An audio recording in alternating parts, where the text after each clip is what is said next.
অনেক সময় মানুষকে বিপদ দ্বারা আল্লাহ পাক পরীক্ষা করেন। বিপদ দুটা কারণে হয়ে থাকে আমার ধারণা, যে একটা হলো কোরআন শরীফে আছে, মানুষ বিপদে পড়ে, সেগুলো হাতের কামাই হতে পারে, আমার গুনাহের কারণে হতে পারে, অথবা আল্লাহ পাক পরীক্ষা করেন। আমি অনেক চিন্তা করে দেখলাম, আচ্ছা যদি আমার গুনাহের কারণে হয়, তাহলে আমি আন্তরিকতার সাথে আমার গুনাহের এগুলি বের করা, আমার কি ভুল হয়েছে, ত্রুটি হয়েছে, সেগুলা বের করা এবং সেটা থেকে তওবা করা, ফিরে আসা। এটা অনেক সময় মানুষকে বিপদ দ্বারা আল্লাহ পাক পরীক্ষা করেন।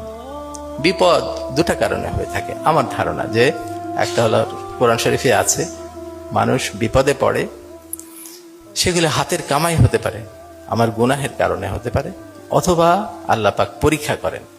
আমি অনেক চিন্তা করে দেখলাম, আচ্ছা যদি আমার গুনাহের কারণে হয়, তাহলে আমি আন্তরিকতার সাথে আমার গুনাহের